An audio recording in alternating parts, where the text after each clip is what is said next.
আল্লাহর জন্য জীবন রক্ষা করে, দেশের জন্য, ইমানের জন্য এই হিম্মত সেজদাবিহীন আসবে না। স্লোগান দেওয়া যায়। শহীদ শরীফ ওসমান হাদি রাহমাতুল্লাহি আলাইহি, এই ইমানদার যুবক, 33 বছরের যুবক, সে বারবার বলছে আমি শহীদের মৃত্যু চাই, আমি প্রথম কাতারে সর্বপ্রথম গুলিবিদ্ধ হতে চাই। সে বলেছে সে দেশের জন্য আমি আমার শেষ রক্তটুকু দিতে চাই। এই যুবক ইমানদার ছিল, 5 ওয়াক্ত নামাজ পড়তো প্রতিদিন, খোদার কসম সে ফজরের নামাজ জামাতে পড়তো। তার বাবা আলেম ছিলেন, সে নিজে হাফেজে কোরআন ছিল। ফজরের নামাজের জন্য ক্যাম্পেইন করতো, বন্ধুদেরকে উঠাইতো, ফজরের নামাজ সহ 5 ওয়াক্ত নামাজ জামাতে পড়তো। যেদিন হয়েছে সেদিন সে জুমার নামাজ পড়ে এই প্রথম ঘর থেকে মসজিদ থেকে ফিরছিল। তো এরপরে আমার বন্ধু এই যুবক আল্লাহর কোরআন পড়তে পারতো বিশুদ্ধ, রাসূলের হাদিস পড়তে পারতো বিশুদ্ধ, তার মা পর্দানশীল, তার স্ত্রী পর্দানশীল, তার ভাই বড় আলেম, তার বাবা বড় আলেম, সে নিজে হাফেজে কোরআন, সে আগে মাদ্রাসায় পড়ালেখা করছে। আল্লাহ তাআলা এই জন্য বলছে, যুবক, দেশপ্রেমের কথা তো অনেকেই বলে, মাতৃভূমির কথা তো অনেকেই বলে, রাজনীতির লম্বা লম্বা স্লোগান, বক্তৃতা, বিবৃতি অনেকেই তো মারে, কিন্তু আমি আল্লাহ তোর কলিজায় ঈমানও দেখলাম, দেশপ্রেমও দেখলাম, দুইটা আমি একসাথে গ্রহণ করে। তুমি হাদি চেয়েছিলে মাত্র 500 ভোট, সে বলেছিল এবার আমি প্রার্থী হয়ে মাত্র যদি প্রথমবার 500 ভোট পাই তাইলেই আমি ভাগ্যবান মনে করব। আর শাহজাহানের মালিক আল্লাহ বলে, তোর ফজরের সেজদার বদৌলতে আমি আল্লাহ 18 কোটি মানুষের সমর্থন তোকে দিয়ে দিলাম। যা, সে চেয়েছে 500 সমর্থন, আল্লাহ বলছে যা, 18 কোটি মানুষের সমর্থন যুবক তোমার জন্য দিলাম। কত হাফেজ, কত আলেম, কত মুফতি, কত মুহাদ্দিস, কত ফকিহ, কত পীর, কত বুজুর্গ, কত আউলিয়া, কত হাফেজে কোরআন, তালেবে ইলম, 90 বছরের বুড়া, 4 বছরের বাচ্চা, সবাই এই ইমানদার যুবকের জন্য অঝরে চোখের পানি ফেলে কাঁদছে কিনা বলো ভাই? আজকে আমি তার কবর জিয়ারত করছি, আজ আমি তার কবর জিয়ারত করে আসছি 11টা, 11:30টার দিকে। আপনার তখন আরেকটু পরে আপনার তখনও দেখছি অজস্র মানুষ তার কবর জিয়ারত করতেছে। যেই দাঁড়ায় রয়েছে আমি তাকে দেখলাম সব কাঁদতেছে, সবাই কাঁদতেছে। আমার ভাই, তার তো ব্যাপক কোনো দীর্ঘদিনের রাজনীতি করে নাই, কোনো টাকা পয়সা খরচ করে নাই, কিন্তু তার মধ্যে ইখলাস ছিল, ইমানের মধ্যেও বিশুদ্ধতা ছিল।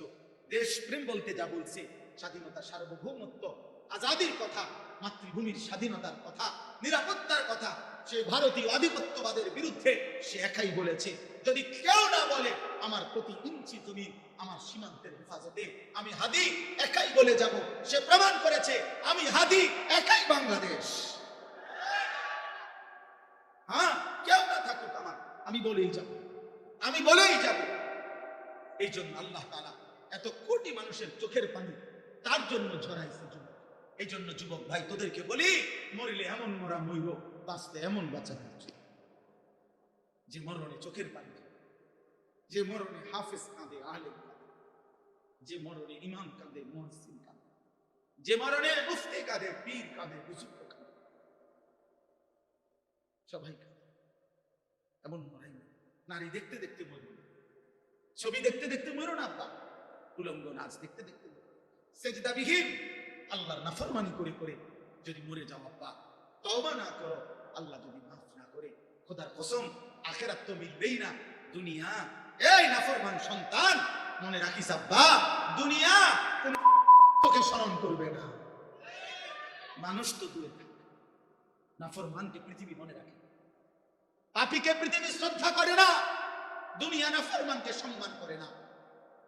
দুনিয়া ভোগ করা যায়, দুনিয়া ফেরাউনও ভোগ করছে, কিন্তু আজকে কোন মানুষ পৃথিবীতে ফেরাউন এই নাম রাখে, নমরুদ এই নাম কোন মানুষ, আবু জাহেল এই নাম কোন মানুষ আমার নবীর এই দুশমনের নাম কোন রাখে না। আবু লাহাব আমার নবীর এই দুশমনের নাম পৃথিবীর মানুষ রাখে না। নাফরমানের নাম থাকে। এ বাতে খাইতেন, এ বেডি সাইবারি, হ্যাঁ চা, অসুবিধা কি? দেখো নর্তকী, দেখো জিনাবে বিচারের দৃশ্য দেখো, নিজের হাত নিজের লজ্জাস্থানে নাপাক ব্যবহার করে নাপাক করো, বীর্যপাত হচ্ছে, অস্থিরতা করছো, নিজের শরীর নাপাক, হ্যাঁ, একদিন দেখবা আর ঘুম ভাঙে না, একদিন দেখবা চোখ বন্ধ হয়ে গেছে, এই চোখ আর খুলবে না, আর খুলবে না, আর খুলবে না। সেদিন বুঝবা স্বার্থপর এই দুনিয়া কাউকে মনে রাখে না, কাউকে না, কাউকে কাউকে মনে রাখে না। আমি অনুরোধ করলাম, 1450 বছর আগে এক যুবক, কৃষ্ণাঙ্গ ছিল, কালো, হাবশি, গোলাম, কৃতদাস, কালো চেহারা, কিন্তু আল্লাহকে রাজি করে গেছে, 5 ওয়াক্ত নামাজের সিজদা দিছে। আমার নবী সাল্লাল্লাহু আলাইহি সাল্লামের ভালোবাসা কলিজার মধ্যে ভরা ছিল। আরশে আজিমের মালিক বলছে, আল্লাহ বলছে, আমি তোকে গ্রহণ করলাম। তো 1450 বছর পরেও পৃথিবীর লক্ষ কোটি ইমানদারের সন্তানের নাম বেলাল। বেলাল দেশে দেশে, বেলাল পৃথিবীর প্রান্তে প্রান্তে। বেলালের কোনো দেশ নাই, বেলালের কোনো সীমান্ত নাই, বেলাল পৃথিবীর এই প্রান্তে, বেলাল পৃথিবীর এই প্রান্তে, সর্বত্র। এই একদিন মনে রাখো আব্বা, শহীদ শরীফ উসমান হাদি রাহমাতুল্লাহ আলাইহি, এই ইমানদার যুবকের নাম ইনশাআল্লাহ 1000 বছর পরে আমার বাংলার মাটিতে যেই সন্তান জন্ম নিবে, সেও বুঝ হওয়ার পরে শহীদ শরীফ উসমান হাদির নাম তার কলিজায় রব বসায় দিবে। 1000 বছর পরের প্রজন্ম তাকে চিনবে, মনে করবে। এই পৃথিবীর তৃতীয় উসমান, উসমান হাদি, যে পৃথিবীতে সোনার অক্ষরে যার নাম লিখে, তৃতীয় উসমান। প্রথম উসমান, উসমান ইবনে আফফান, ইসলামের তৃতীয় খলিফা। দ্বিতীয় উসমান, 650 বছর এই পৃথিবীতে ওসমানী খেলাফত, অটোমান সাম্রাজ্যের প্রতিষ্ঠাতা ওসমান গাজী, তিনিও 650 বছর এই পৃথিবীতে ইসলামী খেলাফত ছিল, উসমানী খেলাফত। এই খেলাফতের যিনি প্রতিষ্ঠাতা ছিলেন তার নাম ছিল উসমান গাজী। উসমান, সে দ্বিতীয় উসমান। আর এই তৃতীয় উসমান শহীদ শরীফ উসমান হাদি রাহমাতুল্লাহ আলাইহি, গোটা পৃথিবীতে ইনশাআল্লাহ তার নাম আলোচিত হচ্ছে। রাজনীতি আগেও কেউ করছে, পরেও কেউ করবে, কিন্তু কলিজার এত পানি, চোখের এত পানি আর কেউ ঝরাই দেবে। আল্লাহ আমাদেরকে কবুল করে। এজন্য যুবক নষ্ট হয়েও চরিত্রহীন, নারী দেখে দেখে শেষ হয়ে না। আজকে শেষ, নবী সাল্লাল্লাহু আলাইহি সাল্লামের এই কথার কোনো জবাব দিতে পারতাম। কিয়ামতের দিন আল্লাহ নবী আমলনামা দেখে জিজ্ঞেস করবে, উম্মত আনিসুর রহমান, আমার উম্মত তুমি 365 দিন খোদার এক বছরে একদিনও ফজরের নামাজ পড়বে না? তুমি আমার উম্মত, তুমি আমার উম্মত 30 বছর টানা সুদে খাইলা, 60 বছর বয়স তোমার, প্রতিদিন বিড়ি সিগারেটে খাইয়া গেলাম, তুমি আমার উম্মত। 60 বছরও মনে পড়ে নাই এটা গুনাহ? 60 বছর বয়সেও মনে পড়ে নাই যে টেলিভিশনে নাচ গান দেখা গুনাহ? তোমার স্ত্রী 30 বছর বয়স পর্যন্ত, 30 বছরও কোনোদিন পর্দা করে নাই? তোমার মৃত্যু পর্যন্ত তোমার ঘরে নিয়মিত রঙিন টেলিভিশন চলতো, নর্তকী নাচতো, নাটক সিনেমা চলতো, তুমি আমার উম্মত। তুমি কবরে আসছো এটা কি নিয়া? হাসরে আসছো এটা কি নিয়া? আমি কি দেখে সুপারিশ করব? কথা বলে না। নবী সাল্লাল্লাহু আলাইহি সাল্লাম যে সুপারিশ করবে এটা জানে? কথা বলেন না কেন? জানে তো সুপারিশের কোনো কাগজ তো লাগবে না, কোনো ফাইল টাইল লাগবে না, এমনি। হ্যাঁ, তো তো আপনি কি দেখাবেন? আরে বলেন না, আপনি কি দেখাবেন? এই সুদখোর বাপ, আপনি কি দেখাবেন? এই বিড়িখোর বুড়া মিয়া, 60 বছরের বুড়া চাচা, আপনি অনবিড়ি খান কোন লজ্জায়? আপনি চা দোকানে টেলিভিশন দেখেন কেন? এই বুড়া চাচা, আপনি যদি এখনো 60 বছর বয়সে এখনো রঙিন সিনেমা নর্তকী দেখেন, আপনার চোখে যদি কোনো লজ্জা না থাকে, আপনার ফুতনাতি আপনার থেকে কি শিখবে মিয়া? আমার বিরোধিতা করেন, কাল বলে দিয়ে এমন হুজুর, এমন ডাক একটা হুজুর আজ জীবন আইব না। হ্যাঁ কইয়ে আপনি বলে যাই বলে অন কোন তারা রেকর্ডিং করে যে এমন হুজুর আর আইব না,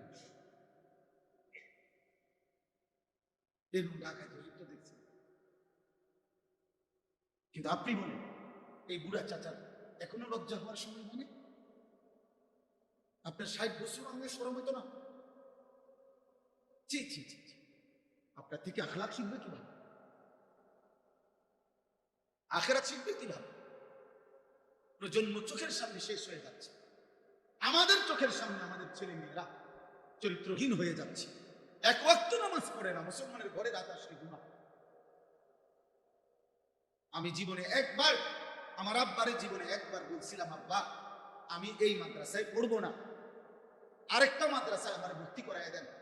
আমার আব্বা বলছিল, পুত পরের লোকমা ভাত আমার ঘরে খাইব, সাবধান। পরের লোকমা দিতে নিষেধ করছে যে ভাই তোমার জেনে মনে করো ফুললে পড়ো না ফুলে বাদ দাও, কিন্তু আমার ঘরে এক লোকমা ভাত খাইব। কসম খোদা, চোখের পানি ফেলতে ফেলতে পরে মাদ্রাসায় গেছি গাছে, এই বাপ বাদ দিত না। হ্যাঁ, দুপুর বেলা মায়ের হাতে রান্না করা ভাত খাইয়া মুসলমানের বাচ্চাই নাফরমান সেই যে 2টা বাজে বেরিয়েছে, রাত 11টা বাজে ঘরে ফিরছে, আবার ভাত খাইয়া ঘুমায় গেছে। আহা মা বাপ একটা জিজ্ঞাসাও করে না কিরে ফুট আসর নামাজ কই করছো, মাগরিব কই করছো। এখন কারোর কোনো কিছু দরকার নাই, কে হইলেই তো হইছে। টেনশন শুধু একটাই, বিদেশ যাবো নি, টাকা কামাই করবো, পয়সা দরকার, পয়সা। তার নামাজ দিয়ে পেয়ে বুঝুক আমার টাকার দরকার। এই জন্য ফুতেরে কয় যে বুঝছি তোমারে দিয়ে উঠতো না, কোনো কামে লাগলে লাগো না, টাকা দিলে লাইনে আছে, টাকা না দিলে বেলায়। সন্তান বোঝা গেল আপনার সন্তান আপনার টাকা উপার্জনের মেশিন বানাইছে। 18 বছরের ছেলেটা আপনাকে আল্লাহ দিছে পয়সা কামানোর লেগে, এটা এর মধ্যে আখেরাত নাই। আপনার স্ত্রীর আখেরাত নাই, আপনার মেয়ের আখেরাত নাই। এটাই সফলতা যে পয়সাওয়ালা জামাইছে, ইয়া মেয়েটা বিয়ে দিছি, খালাস সফল। আল্লাহ আমাদেরকে বুঝ দান করে, আল্লাহ আমাদেরকে ফিকির দান করে, অনুভূতি চাই। অভিভাবক আপনারা বদলান, আপনারা চেঞ্জ করেন, আপনারা হিসাব লাগান। এই সমাজ এমনি ছেড়ে দিলে হবে না, আগামী প্রজন্ম নিরাপদ থাকবে না। এই ছেলে পেলে এরা তোমরা বড় হই বাবা, আমার কথা বুঝো। তোমরা যারা এই 14, 16, 18, 20 বছর বয়সী একটা প্রজন্মের যদি বড় অংশ, তোমরা যদি বেনামাজি হইয়া বেড়ে ওঠো, তোমরা যদি নারী দেখতে দেখতে, ছবি দেখতে দেখতে, উলঙ্গ দৃশ্য দেখতে দেখতে তোমরা যদি বেড়ে ওঠো, খোদার কসম আব্বা তোমাদের হাতের পরের জেনারেশন ওরা বহুত বড় কমবখ, বড় বেশি দুশ্চরিত্র হবে। মনে রাখবে, আমি আমার আব্বারে দেখছি জীবন ভর সাদা টুপি পরতেন। আমার বাবা জীবনে কোনোদিন রঙিন টুপি পরে নাই, আমি জীবনে কোনোদিন পরি, আমার ছেলে কোনোদিন পরে। তাহলে এটা একটা সিলসিলা আছে মানুষের, বাবার আসর থাকে মানুষের উপরে, মায়ের আসর থাকে, বংশের প্রভাব থাকে মানুষের উপরে। তাহলে তোমার আমার ভাই, তোমরা যখন বড় হবো, আল্লাহ চাহে তো আল্লাহ তুমি করে হায়াত দিক, তোমরা বিবাহ করবা, তো তোমাদের বিবাহের পরে আল্লাহ যদি তোমাদেরকে সন্তান দেয়, তো তোমার এই আখলাকের উপরে তোমার সন্তান কি হবে বলো ভাই? একটা ছেলে ভাই, আল্লাহ তৌফিক দান করে। চলেন এই আয়াতগুলোর অর্থ শুনুন। আল্লাহ তাআলা বলেন সূরা কাসাস 28 নম্বর সূরা, দেরি করব না, শুধু অর্থ বলব। 20 নম্বর পারা, সূরা কাসাস 28 নম্বর সূরা, 51 থেকে 56, 6টি আয়াত করছে। এই তরজমা আগে 1 মিনিট তরজমার জন্য সুবিধার্থে 2 মিনিট একটা কথা বলি। আমাদের নবী সাল্লাল্লাহু আলাইহি ওয়াসাল্লাম, ওনার সাহাবারা নবীজি সহ প্রকৃত বড় যে হিজরত করছেন সেটা হলো মক্কা থেকে মদিনা, কোথায়? কিন্তু এর আগে সাহাবারা নবীজির নির্দেশে আরেকটি হিজরত করছিলেন, সেটা হলো মক্কা থেকে আবিসিনিয়া, হাবাসা, আবিসিনিয়া এলাকা। ওইখানকার বাদশাহ ছিল বাদশাহ নাজ্জাশী, যিনি খ্রিস্টান ছিলেন, এবং তার উজির সভাসদ তারাও ছিল খ্রিস্টান। ওইটা খ্রিস্টান অধ্যুষিত এলাকা ছিল। বর্তমান মানচিত্রে এটার নাম হলো ইথিওপিয়া। আমাদের দেখাইছিল একজন আল্লাহর ঘরে একজন মৌলানা দেখছিলাম আমরা, ইথিওপিয়া। তো এই ইথিওপিয়া মানে আবিসিনিয়া বলতো আগে, হাবাসা। এই হাবশার মধ্যে আল্লাহ নবী সাল্লাল্লাহু আলাইহি সাল্লামের আদেশে নবীজি সাল্লাল্লাহু আলাইহি সাল্লামের নবুয়তের 7ম বছর সাহাবায়ে কেরাম প্রায় 72 থেকে 74 জন ওনারা মক্কা থেকে সেখানে হিজরত করে গেছিলেন। তো তারা যখন, আমি সংক্ষেপে বলতেছি, তারা যখন হিজরত করে চলে গেছে মক্কা ছেড়ে ওই এলাকায়, এই খ্রিস্টানদের এলাকায় নিরাপত্তার জন্য, ওই বাদশা খুব ন্যায়পরায়ণ ছিল, এই নাজ্জাশী বাদশা। তো মক্কার দুইজন কুরাইশ নেতা, কাফের নেতা মক্কায়, তারা ওই আবিসিনিয়ায় গেছে নাজ্জাশী বাদশার কাছে অভিযোগ নিয়ে, যে আপনার এলাকা, আমাদের এলাকার থেকে কিছু দুষ্কৃতিকারী, কিছু মনে করেন চোর ডাকাইতের মতো করলো আর কি, বা কিছু খারাপ চরিত্রের লোক আমাদের এলাকার থেকে ভাইগা আপনার এলাকায় এসে আশ্রয় নিছে, আপনি তাদেরকে আমাদের কাছে ফিরাইয়া দেন, নয়তো আপনার এলাকার নিরাপত্তা শূন্যতা হবে। তো নাজ্জাশী বাদশা খ্রিস্টান, সে বলতেছে যেই আসুক আমি সরাসরি তার মুখ থেকে তাদের আত্মপক্ষ সমর্থনের সুযোগ না দিয়া আমি তোমাদের হাতে তুলে দেব, বাইর করবো। ওরার কথা বলে আমি শুনি কি কইতে চায়। তো বাদশাহ নাজ্জাশী তখন ওই সাহাবায়ে কেরামের এই জামাতকে খবর দিছে যে তোমাদের বিশেষ একটা প্রতিনিধি বাদশার দরবারে আসো এবং তোমাদের কথা বলো, তোমরা কোথা থেকে আসছো, কেন আসছো, কি হয়েছে, তোমাদের ঘটনা বলো। এখন ৭২ জন সাহাবীর পক্ষ থেকে রাসূলুল্লাহ সাল্লাল্লাহু আলাইহি ওয়াসাল্লামের আপন চাচাতো ভাই হযরত জাফর ইবনে আবি তালিব রাদিয়াল্লাহু তাআলা আনহু, জাফর এই মুতার যুদ্ধে যিনি শাহাদাত বরণ করছিলেন, নবীজির আপন চাচাতো ভাই, মানে আলী রাদিয়াল্লাহু তাআলা আনহু ভাই জাফর, এই উনি নেতৃত্ব দিয়ে আরো ১০-১২ জন নিয়ে বাদশার দরবারে আসছে। আয়েশা বাদশা এবার বলছে যে এই দুইজনকে চিনো? বলছে হ্যাঁ চিনি, ওরা আমাদের এলাকা, ওই যে কুরাইশ যে কাফের দুইজন আইছে না, ওরা, ওদেরকে চিনো? হ্যাঁ চিনি, আমাদের। আচ্ছা, এখন তোমরা কেন আসলা এই এলাকায়, আর তোমরা কি ছিলা, কি হইল, কেন আইলা? তখন তাফসীরের মধ্যে আছে হযরত জাফর ইবনে আবি তালিব রাদিয়াল্লাহু তাআলা আনহু একটা লম্বা ভাষণ দিয়েছে এই বাদশার দরবারে। বলেছে, বাদশাহ আমরা চরিত্রহীন ছিলাম, লম্পট ছিলাম, নারী, জিনা, ব্যভিচার, মদ, জুয়া, হত্যা, খুন, চুরি, ডাকাতি, রাহাজানি, মারামারি, হানাহানি, এই ছিল আমাদের জীবন। আমরা এটাই করতাম। আমাদের জীবন ছিল নারী, নেশা, মারামারি, এই ৩ জিনিস এবং যাবতীয় পাপ। আমাদের বংশ থেকে আমাদের দীর্ঘদিনের পরিচিত ৪০ বছর ধরে আমরা যাকে দেখছি, আমাদের চোখের সামনে যে বড় হইছে, যার চরিত্র আখলাক আমরা একেবারে বুঝ যাওয়ার পর থেকে কোনোদিন যার চরিত্রে আমরা কোনো কলঙ্ক দেখি নাই, এমন একজন পুত পবিত্র মানুষ, তিনি আমাদেরকে একটি ধর্মের দিকে আহ্বান করছেন, এক কালেমার কথা আমাদেরকে বলছেন এবং এই যাবতীয় অপরাধ পাপ ছেড়ে দিতে বলছেন। তা আমরা আল্লাহকে মেনে ওই নবীর কথা অনুসরণ করে আমরা আগের যত মন্দ অভ্যাস এগুলো ছেড়ে দিছি এবং এখন আমরা আল্লাহর ইবাদত করি, আমরা মানুষের হক আদায় করি, ইনসাফের উপরে চলতে থাকি। এই আমাদের অপরাধ। এই কথাটা সত্য কিনা এটা অগরিজি। ওই যে এই দুইজন এখন মক্কার কুরাইশ এই ২ লোককে নাজ্জাশী বাদশা জিজ্ঞাসা করছে যে বলো যে সে যে বলছে এই কথা ঠিক কিনা। এবার হেরা কথা ঠিক, তো তাহলে একটু আগে কি বললাম, উল্টাটা বললা কেন? তারা আগে না খারাপ ছিল, এখন তো তারা ভালো হয়েছে। তখন এই শুনেন কথাটা, নাজ্জাশী বাদশা তখন উপস্থিত তার খ্রিস্টান যারা সভাসদ, মানে উজির নাজির, তারা তো সব বসে রয়েছে। তো তাদের সামনে বাদশাহ নাজ্জাশী তখন তিনি বললেন ওই যে জাফর রাদিয়াল্লাহু তাআলা আনহুকে, যে তাহলে তোমাদের সেই নবীর উপরে নাযিলকৃত যে কিতাব কোরআন, আসমানি কিতাব, এটা আমার একটু শোনাও তো।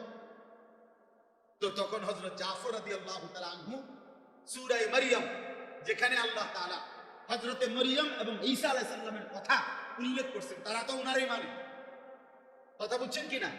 ওনারে মানে না, খ্রিস্টানরা ঈসা এবং মরিয়মকে মানে। এই সূরাটা তেলাওয়াত করছে আল্লাহর দয়ায়, তিনি তেলাওয়াত করছেন আল্লাহর কোরআন। আর নাজ্জাশী বাদশার 2 গাল দিয়া, চোখ দিয়া অঝরে পানি ঝরতেছিল। পুরা মজমার যত উজির নাজির সব অঝরে কাঁদতেছিল। যখন তেলাওয়াত থামছে তখন তিনি বললেন নাজ্জাশী যে আল্লাহর কসম, আমি তোমাদের নবীর নাজিলকৃত এই কোরআনের কথা আমি সর্বান্তকরণে মেনে নিলাম। উপস্থিত অনেক লোক এবং বাদশাহ কালেমা পড়ে ইমানদার হলেন। এরপরে আল্লাহ নবী সাল্লাল্লাহু আলাইহি সাল্লাম যখন নিজে সশরীরে মক্কা থেকে মদিনায় হিজরত করে গেলেন, মদিনায় হিজরতের 7 বছর পর 7ম হিজরিতে মদিনার ইহুদিদের সাথে সাহাবাদের নবীজির একটা চূড়ান্ত যুদ্ধ হয়েছিল, খায়বরের যুদ্ধ। এই খায়বরের যুদ্ধে আল্লাহ তাআলা যখন মুসলমানদেরকে বিজয় দিয়েছেন, এই বিজয়ের পর তখন ওই আবিসিনিয়াতে যে সাহাবীরা এতদিন ওইখানে ছিল, ওনারা আর ওইখান থেকে যারা খ্রিস্টান ধর্ম থেকে মুসলমান হয়েছে এরকম একটা প্রতিনিধি দল মদিনায় আল্লাহ রাসূল সাল্লাল্লাহু আলাইহি সাল্লামের কাছে আসছে। এখানে আসছে আর কি, মদিনায় এখন আসছে। আসার পরে তারা আল্লাহ নবী সাল্লাল্লাহু আলাইহি ওয়াসাল্লাম ওনার কাছে তারা বলছে, আমরা আপনার প্রতিনিধির হাতেই আমরা প্রথম তেলাওয়াত আল্লাহর কোরআন শুনেই আমরা কালেমা পড়ছি, এবং আমরা ইতিপূর্বেও আমাদের নবী ঈসার উপরে নাজিলকৃত ইনজিল এবং আমাদের নবী ঈসাকে আমরা আপনার কোরআনের বর্ণনা যেরকম ঈসা নবীর ব্যাপারে আল্লাহর বান্দা, তিনি আল্লাহর পুত্র না, আমরা ঠিক এটাই মানতাম এবং ইনজিল আমরা মেনে নিছি। আবার আপনার কোরআনও মানলাম, আপনার উপরে আমরা ঈমান আনলাম। আমরা কারোর সাথে মন্দ আচরণ করি না। আমরা আপনার জন্য এখন আমাদের আর্থিক সম্পত্তি থেকে সাদাকা করতে চাই, দান করতে চাই। আমরা আমাদের আখলাক ওনাদের সংস্পর্শে আমরা শুনাইলাম। এই কথাগুলো যখন শুনাইছেন তখন আল্লাহ তাআলা কোরআনুল কারীমের এই আয়াতগুলো নাযিল করে এই মানুষগুলো যারা আসছে, যারা আগে নবীর উপরে ঈমান রাখছে, ইনজিল মেনে নিছে, এখন আবার পুনরায় কোরআন শুনেই মেনে নিছে, নবীজিকেও মেনে নিছে, আল্লাহ তাদের প্রশংসা করতে গিয়ে কোরআনুল কারীমের এই আয়াতগুলো নাযিল করেছে। এবার দেখেন তরজমা। আল্লাহ তাআলা বলেন, ওয়ালাকাদ ওয়াসালনা লাহুমুল কাওলা লাআল্লাহুম ইয়াতাযাক্কারুন। আল্লাহ তাআলা বলেন, আমি আল্লাহ আমার কোরআনের মধ্যে যাবতীয় কথা বারংবার বলেছি।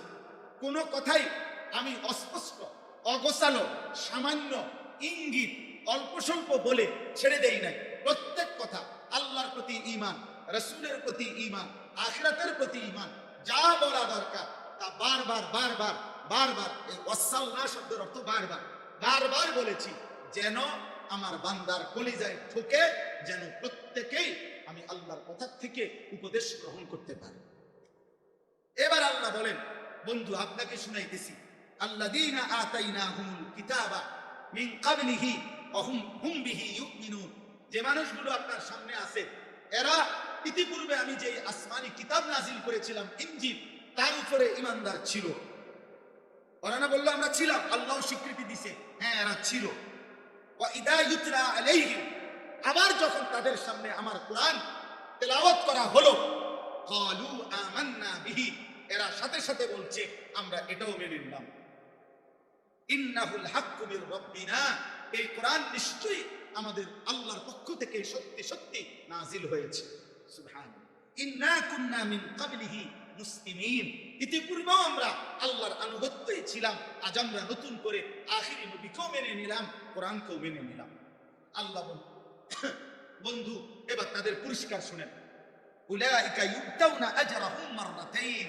আল্লাহ বলেন, আমি আল্লাহ ওয়াদা দিলাম, ইতিপূর্বেও যারা আমি আল্লাহকে মেনে নিছে, এখন আপনাকেও মানছে, কোরআনকেও মানছে, আমি আল্লাহ ওয়াদা দিলাম তাদের প্রত্যেকটি নেক আমলের বিনিময় আমি আল্লাহ দ্বিগুণ ডাবল নিয়ামত, পুরস্কার, প্রতিদান দিতে থাকব, সওয়াব দিব। তাদের প্রত্যেক আমলের ডাবল নেকি, প্রত্যেক আমলের কি। এজন্য পূর্ববর্তী দিন যদি কেউ ইয়াকিনের সাথে মেনে আবার ইসলাম গ্রহণ করে, কালেমা গ্রহণ করে, কোরআন গ্রহণ করে, আল্লাহ বলেন তার প্রথম পুরস্কার হলো তার সব আমল ডাবল নেকি। আল্লাহ বলেন, এই দেখেন আরেকটু, আল্লাহ বলে বন্ধু এরা তো আগেও ইমানদার ছিল, এখনো আবার ইমানদার হইল, এ কারণেও তাদের নেকি দ্বিগুণ, কিন্তু শুধু এই কারণে না, তাদের মধ্যে আরো কিছু গুণ আছে।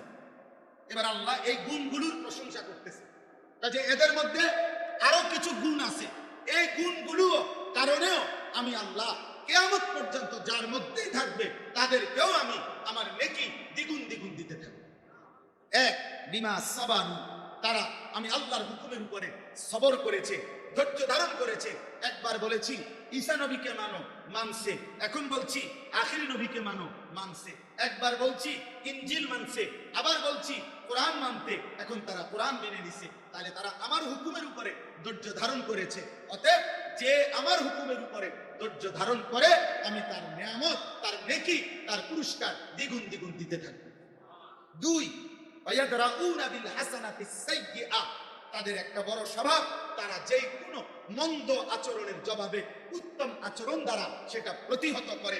এটা তাদের, এজন্য তাদের পুরস্কার দ্বিগুণ। আর এই গুণ যার মধ্যে থাকবে, মন্দ আচরণের জবাবে যে উত্তম আচরণ করবে মানুষের সাথে, আমি তাকেও দ্বিগুণ দ্বিগুণ নেকি দিতে থাকবো। তিন নাম্বার, ওয়ামিম্মা রাযাকনাহুম ইউনফিকুন, আমি আল্লাহর দেওয়া রিজিক থেকে তারা আমার পথে সাদাকা করছে, দান করছে, এ কারণে তাদের পুরস্কার দ্বিগুণ দ্বিগুণ। এই পুরস্কার কিয়ামত পর্যন্ত যারা আমি আল্লাহকে মেনে আমার পথে প্রতিনিয়ত দান সদকা করতে থাকবে, তাদের নেকিও আমি আল্লাহ দেব দ্বিগুণ দ্বিগুণ।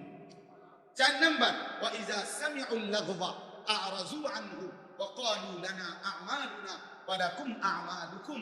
আল্লাহ বলে তাদের একটা বড় বৈশিষ্ট্য, যে কোনো বেহুদা কথা, বেহুদা কাজ, মন্দ কথা, গুনাহ মিশ্রিত কথা, অশ্লীল কথা, বেহায়া কথা, অসভ্য কথা, নাজায়েজ কথা, হারাম কথার কোনো মজলিস পরিবেশ তারা যখনই দেখে শুনে, আ'রাযু আনহু, তারা তার থেকে সরে যায়।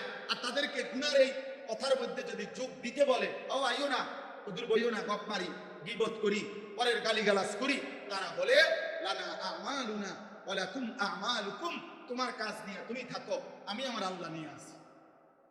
সালামুন আলাইকুম, তোমার জন্য আল্লাহর কাছ থেকে শান্তি কামনা করছি, আল্লাহ যেন তোমাদেরকেও হেদায়েত দেয়। লা নাবতাগিল জাহিলিন, কোন জাহেল, মূর্খ, নাফরমান, পাপীর সঙ্গী আমরা হতে রাজি না।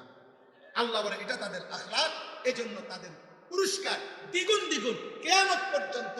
আমার যে বান্দা ইমানদার, কিশোর তোমাদেরকে বলি, যুবক তোমাদেরকে বলি, বয়স্ক বাবা আপনাদেরকে বলি, আমাকেও বলি, পর্দার আড়ালের মা বোনকেও বলি, আল্লাহ বলছে যে মন্দ কথা, মন্দ কাজ, গুনার কথা, নাপাক কথা, নাজায়েজ কথা, হারাম কথা, গালিগালাজের কথা, অসভ্য কথা, বিশ্রী কথা, নোংরা কথা, কুফরি কথা, শিরকি কথা, নিফাকি কথা, বিদআতি কথা, কবিরা কথা, হারাম যত কথা, যত পরিবেশ, এখান থেকে যে অ্যাভয়েড করে চলে, আড়াল করে চলে, আল্লাহ বলে বান্দা তোর এই ধৈর্য সবরের কারণে তোর প্রত্যেক আমলের বদলা আমি দ্বিগুণ দ্বিগুণ দেব। সর্বশেষ আল্লাহ বলেন, হে নবী, শেষ কথা, আমি আপনাকে যা কিছু বলছি বন্ধু, আপনি তো বলবেন, পুরস্কার তো দিতে থাকবেন, দেব আমি। তবে একটা কথা বন্ধু মনে রাখবেন, আমার কথা, এই কোরআনের কথা, আখিরাতের কথা, কবরের কথা, আমার কালেমার দাওয়াত আপনি তো দিতে থাকবেন। তবে এটা শুধু মনে রাখবেন, চূড়ান্ত হেদায়েত শুধুমাত্র আমি আল্লাহর হাতে, কোনো মাখলুকের হাতে। এই জন্য বা আমি যে কথাটা মাঝখান দিয়ে বলছি, আমি যদি মৃত্যু পর্যন্ত বলে যাই, আমাদের সমস্ত হুজুররাও যদি মৃত্যু পর্যন্ত বলে যায়, পৃথিবীর সব বক্তা, সব ওয়াইজ, সব পীর, সব বুজুর্গ একত্রে বলে গেল, মূলত পরিবর্তন, হেদায়েত, চূড়ান্ত হেদায়েত এটা কার হাতে? ইন্নাকা লা তাহদি মান আহবাবতা, হে নবী, আপনি একা চাইলে কাউকে হেদায়েত দিতে পারবেন না। ওয়ালাকিন্নাল্লাহ ইয়াহদি মান ইয়াশা, বরং আল্লাহ যাকে চান তিনি তাকে হেদায়েত দিবেন। ওয়া আ'লামু বিল মুহতাদিন, প্রকৃত পক্ষে হেদায়েত পাবে কারা কারা সেটা আল্লাহই জানেন। কে জানে? একটা উদাহরণ দেই, আবু জাহেল নাম শুনছেন কিনা? আবু লাহাব নাম শুনছেন কিনা? আবু বকর নাম শুনছেন কিনা? ওমর নাম শুনছেন কিনা? তো মনে করেন এই চারজন মানুষের নাম বললাম, চারজনই কুরাইশ, চারজন একই বংশের, একই মহল্লার মানুষ, একই মক্কার মানুষ, নবী সাল্লাল্লাহু আলাইহি সাল্লামের আশেপাশে থাকে। আল্লাহ তাআলার দায়িত্ব নিয়ে পেয়ে নবী সাল্লাল্লাহু আলাইহি সাল্লাম কালেমার দাওয়াত, ইমানের দাওয়াত আবু জাহেলকেও দিছে, আবু লাহাবকেও দিছে, আবু বকরকেও দিছে, ওমরকেও দিছে। কিন্তু আসমানওয়ালা রব আল্লাহ বলছে, বন্ধু আবু বকরকে আমি নিলাম, আবু জাহেলকে নিলাম না, ওমরকে নিলাম, আবু লাহাবকে নিলাম না। যদি বলেন এই দুইজনকে কেন নিলেন, আল্লাহ বলবেন আমার ইচ্ছা। যদি বলেন এই দুইজনকে কেন নিলেন না, আল্লাহ বলবেন আমার ইচ্ছা। কার ইচ্ছা? এই জন্য নওজোয়ান তোমাদেরকে বলি, শেষ কথা, রাত গভীরে আব্বা মনে রাখো, তুমি ছাড়াও ইসলাম বুঝো। সেদিন আবু জাহেলকে ছাড়া, আবুল আহাবকে ছাড়াও ইসলাম বিজয় হয়েছে, কালেমার বিজয় হয়েছে, পৃথিবীময় আল্লাহর দ্বীন প্রচার হয়েছে। অতএব অতএব আমরা এতটুকুই শুনি যে আমরা বলি আমাদের জিম্মাদারি এটাই। যত চিৎকারি করি, যত আহাজারি করি, যত চোখের পানি ফেলি, ফায়সালা কোথায়? কোথায়? খালাস। আমরা এই আশায় আছি যে ফায়সালা তো আসমান ওয়ালা দিন। অতএব মাহদী আসবে, দাজ্জাল বের হবে, ইসলামের বিজয় হবে, দাজ্জালের পতন হবে, ইহুদিদের পতন হবে, পৃথিবীময় ইসলামের খেলাফত উড়বে, কালেমার পতাকা উড়বে। খোদার কসম, আগামী দিনে আরেকবার কসম খোদার, নবী বলছে যদি ইসরাফিলের ফু দিতে আর একদিনও বাকি থাকে কিয়ামতের, তবুও মাহদী আসবে, দাজ্জাল বের হবে, যুদ্ধ হবে, ঈসা আলাইহিস সালাম আসমান থেকে নেমে আসবে, ইহুদিদের শেষ বেঈমানের পতন হবে, মৃত্যু হবে, আল্লাহর কালেমা, ঈমানের পতাকা, ইসলামের খেলাফা সারা পৃথিবীময় আরেকবার প্রতিষ্ঠিত হবে। খোদার কসম, এটা আখিরি নবীর ফয়সালা। নবী সাল্লাল্লাহু আলাইহি সাল্লাম এটা বলেছেন। অতএব ঈমানদার যুবক, দ্বীনের জন্য, মাহাদির জন্য, ইসলামের জন্য, কালেমার জন্য কয়জন লাগবে? এই ফয়সালা কার হাতে? কারে নেবে? এই ফয়সালা কার হাতে? অতএব চরিত্রহীন যুবক, লম্পট যুবক, নারী, অশ্লীল ছবি, জিনা ব্যভিচারের দৃশ্য দেখে তোমরা যারা আছো, মনে করো না তোমার মতো অপদার্থের জন্য ইসলাম আটকায় যাবে। তোমার মতো আকামলা ছাড়াও ইনশাআল্লাহ ইসলামের বিজয়, কালেমার বিজয়। কিন্তু একদিন চোখ বন্ধ হইলে দেখবা, কবরে গেলে ফেরেশতা তোমার মতো নাফরমানকে লাথি দিয়া কবরে পাঠাইবে জাহান্নামে। সেদিন বুঝবা এই মুমিনদের কথা কতটা দরকার ছিল। সেদিন বুঝবা এটুকু নামাজ পড়তে পারবে। সেদিন বুঝবা আল্লাহরে ডাকতে পারতা, ইচ্ছা শরীর স্বাস্থ্য সবই ছিল, কিন্তু নাফরমানি। অতএব রাত গভীর আমি বললাম, সমস্ত কিশোর যুবক ভাই, দয়া করে নষ্ট হয়ে এই পৃথিবী তোমার মনে রাখবে, কেউ তোমার জন্য বসে নাই। যাও তুমি অ্যাক্সিডেন্ট করে দেখো, পিছনের গাড়ি থামে না, সাইড দিয়ে যায়। কত সিএনজি প্রতিদিন অ্যাক্সিডেন্ট হয় না? কত গাড়ি, কত মানুষের লাশ পড়ে থাকে, কত মানুষ আহত হয়ে পড়ে থাকে। হয়তো 5 মিনিট জ্যাম বাজে, 10 মিনিট জ্যাম বাজে, এরপরে আস্তে আস্তে সাইড দিয়া সবাই চলে যায়। স্বার্থপর এই দুনিয়া, কেউ থামে না। ধোকা ধোকা। এই বন্ধু নামের যেসব শয়তান তোমার লগে এখন আড্ডা দেয়, নারী দেখে, ছবি দেখে, উলঙ্গ দৃশ্য দেখে, তোমার ফুর্তি করে, এই হাইওয়ান তোমার বিপদে থাকবে না। তুমি পাওটা ভাঙ্গা দেখো আর ওরে কও বন্ধু তোর পাওটাও তুই ভাঙ, সে জীবনে না বললে ভালো থাকিস। আচ্ছা দেখ,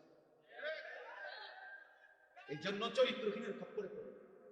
আমি বলব চরিত্রহীনের খপ্পরে পড়ো, নিজের চালাক মনে করো।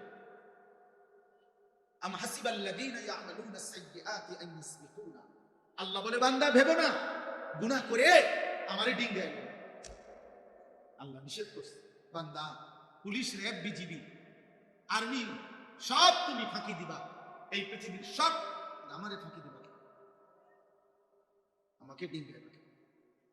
অতএব বাপ, অনেক রাত হয়ে গেল, আমি সবার কাছে অনুরোধ করব, প্রিয় কিশোর, প্রিয় নওজোয়ান, চোখের হেফাজত করো, নারী দেখো না, অশ্লীল ছবি দেখো না বাপ, উলঙ্গ ছবি দেখো না, মোবাইলের আসক্ত হয়েও না, নিজের হেফাজত। 5 ওয়াক্ত নামাজ পড়ো, ফজরের নামাজ কষ্ট করে হলেও জামাতের সাথে পড়ো। ফজরের মুসল্লি যারা, আমি বলে গেলাম মাহাদির সৈনিক তারা। ফজরের মুসল্লি যারা দাজ্জালের বিরুদ্ধে লড়বে, ফজরের মুসল্লি যারা বিশ্বময় কালেমার পতাকা উড়াবে। এটা মাহাদির এবং ঈসার নেতৃত্বে দাজ্জালের বিরুদ্ধে, ইহুদিদের বিরুদ্ধে হাদিসের বক্তব্য হলো শেষ যুদ্ধ, চূড়ান্ত লড়াই ফজরের নামাজের পরে শুরু হবে। ফজরের মুসল্লিদেরকে সাথে নিয়ে মাহদী এবং ঈসা যুদ্ধ শুরু করবে। আসরের নামাজের ভিতরে, আসরের ওয়াক্ত হইতে হইতে দাজ্জাল নিহত হবে এবং সমস্ত ইহুদি নিহত হবে, এবং আসরের ওয়াক্তে মাহদী এবং ঈসার নেতৃত্বে মসজিদে আকসা বিজয়ের পতাকা, ঈমানের পতাকা উড়বে, সারা পৃথিবীময় ইসলামের খিলাফত প্রতিষ্ঠা। ভাই আমি দেখবো না, তুমি নয় আমার সন্তান, কিন্তু আল্লাহ রাসূল সাল্লাল্লাহু আলাইহি ওয়াসাল্লামের এই কথা বৃথা হবে। কোন জালেমের পতনের আগে কেউ বোঝে না কেমনে পতন, কেমনে পতন, কিন্তু যে সময় জায়গা সে সময় সবাই বুঝে যে এমনি যাইতেছে, বুঝেন না? হ্যাঁ, হেলিকপ্টার উঠবার আগে কেউ বুঝছে না যে হেলিকপ্টার দিয়ে যাইবো না অটো দিয়ে যাইবো, কেউ খেয়াল কিন্তু যখন হেলিকপ্টার ছেড়ে দিছে সবাই বুঝে গেছে এই জায়গা ঠিক। ফেরাউন মুসা আলাইহিস সালাম নদী দিয়ে যে রাস্তা হইছে 12টা, 1 মিনিট শুনেন তো। ফেরাউন পাশে আইসা দেখছে যে নদীর উপরে রাস্তা 12টা রাস্তা, এটা দিয়ে মুসার বাহিনী পার হয়ে গেছে। ফেরাউন বলতেছে তার অনুসারীদেরকে, চলো আমরাও পারো ধরুন, কিন্তু তুই তো বাদশা, তুই খোদা, নাউজুবিল্লাহ, তুই তো খোদা দাবি করো, তুই তো বাদশা, তো তার তো এটা বোঝা উচিত ছিল এত বড় নদীতে 12টা রাস্তা, এটা আমি বরাদ্দ দিলাম না, আমি স্যাংশন করলাম না, আমি উদ্বোধন করলাম না, এটি করতে গেল রাস্তায়। আপনি কথাটা বুঝছেন? তোর তো এটা বোঝা দরকার আগে তো। কিরে কিরে এটি কে করলো আমার কথা? আমি কো আল্লাহ বলে না, দেখো লাইবা না, মুসার রঙে রঙে আসো সামনে আগাও না, এখন না বুঝবা রাস্তা করতে গেছে। এরপরে ডুবে গেছে কিনা বলে, এই জন্য বুঝে কোন জালেম পতনের আগে বুঝে না পতন কিভাবে, কোন পাপী জানে। অতএব দোস্ত, রাসূলুল্লাহ সাল্লাল্লাহু আলাইহি ওয়াসাল্লামের কথা সত্য, সত্য সঠিক তো ইনশাআল্লাহ। আরেকবার যুদ্ধ হবে, জিহাদ, আরেকবার কালেমার পতাকা উড়বে ইনশাআল্লাহ। এই আমগরও ডেইলি মানুষে কয় অনেকে, হুজুর সেফে থাকেন, সাবধানে বললেন, পরিবেশ পরিস্থিতি ভালো না। 300 বছর আগে, 3000 বছর আগে কাউরে যদি আপনি কবর থেকে উঠান, এ উনার আমলও মানুষ উনারে কইছে সেফে থাকেন, পরিস্থিতি ভালো না। পরিস্থিতি কোন সময় ভালো ছিল না, কথা বুঝেন না? সব সময় কি ইমানের পরীক্ষা দিতেই হবে, কালেমার পরীক্ষা দিতেই হবে। সেইতে থাকার কিছু নাই। গুলি করুক, খুন করুক, আর গুম করুক, আর যাই করুক, আমার পরিষ্কার বক্তব্য, যে যাই করে কিন্তু খোদার কসম শেষ পর্যন্ত আমাকে তো আমার আল্লাহর কাছেই ফেরত পাঠাবে, আর আমার মালিক ইনসাফ করবে ইনশাআল্লাহ। তিনি তো জুলুম করবে না, অসুবিধা কি? অন্য কেউ জুলুম করলে সমস্যা কি? যেই ফয়সালা করবে উনি তো জুলুম করবেন, তো উনি তো দেখছে, উনি দেখছে না। অতএব বাপ আমার, দোস্ত আমার, আল্লাহর জন্য বলো, আল্লাহর জন্য সেজদা দাও। সমস্ত বাবাদেরকে বলি, দিন মানে আল্লাহকে মানে, বিবি বাচ্চা ছেলে মেয়েকে এই শেষবারের মতো অনুরোধ করলাম, ইমানের উপরে রেখে যান, ইসলামের উপরে রেখে যান। ছেলেটাকে নামাজি বানান, মেয়েকে নামাজি বানান, পর্দানশীল বানান, স্ত্রীকে পর্দানশীল বানান। অনুরোধ করেন, অনুরোধ, চোখের পানি ফেলে প্রয়োজনে কাঁদেন। বল লগে ছেলে মেয়ের লগে যদি নামাজ রোজার কথা বলে বুঝাইতে না পারে তো কাঁদেন আপনি চোখের পানি ফেলেন। নবীজির একটা সুন্নাত আমল করেন, একটা সুন্নাত কেউ মানে না করে, আপনি মানেন, আপনি মানেন, আপনি মানেন। নবীর সুন্নাতি জীবন, সুন্নাতেই অনুসরণ, সুন্নাতেই আখিরাত, সুন্নাতেই ভালোবাসা, সুন্নাতেই ইত্তেবা, সুন্নাতেই জান্নাত। আমি প্রতিদিন এই কিতাব বিক্রি করি আমার গাড়িতে, সাদা গাড়িতে, তালিমুস সুন্নাহ। আমাদের নবী সাল্লাল্লাহু আলাইহি সাল্লামের জীবনের সমস্ত সুন্নাত প্রায় 600 পৃষ্ঠা ব্যাপী এই কিতাবের মধ্যে বাংলায় আছে। বাংলাদেশের একজন বড় বুজুর্গ, ঢাকা গাজীপুরের অধ্যক্ষ মিজানুর রহমান চৌধুরী, অনেক বড় আল্লাহ ওয়ালা বুজুর্গ, আলেম, জ্ঞানী, উনি অনেক আলেমদের সমন্বয়ে নবীজির জীবনের ছোট বড় সমস্ত সুন্নাত একেবারে দলিল সহ এই কিতাবের মধ্যে উল্লেখ করছে। 400 টাকা মূল্যে আমরা এটা বিক্রি করি, একটা আশায় বিক্রি করি। উদ্দেশ্য, আমি এটা হযরতের কাছ থেকে আনছি, আইনা বেচি কেন? আমার একটা আশা যে মুসলমানের ঘরে ঘরে একটা বই সুন্নাতের পৌঁছো, একটা সময় মুসলমানদের ঘরে ঘরে মুকসুদুল মুমিনিন বই ঘরে ঘরে থাকতো, বেহেশতি জোর বই ঘরে ঘরে থাকতো, কোরআন শরীফের তরজমা ঘরে ঘরে থাকতো। কম বেশি যখন আসছে উদ্দুর কাতুর হলো পড়ছে, আজ আর পড়া নাই, মোবাইল টিপতে টিপতে জাতি শেষ, বুড়াও শেষ, জোয়ানও শেষ। এই জন্য আরেকবার রাসূলের সুন্নাতের একটা কিতাব সুযোগ থাকলে আমাদের সাদা গাড়ি থেকে কিনবেন। আল্লাহ আপনাদেরকে তৌফিক দেন, আল্লাহ আপনাদেরকে কবুল করেন। আজকের এই মুবারক মাহফিলে আল্লাহ তাআলা বরকত দেন। আমার জন্য দোয়া করবেন, আমিও আপনাদের জন্য দোয়া করি। আল্লাহ তাআলা সবাইকে ঈমান আমলের জীবন দান।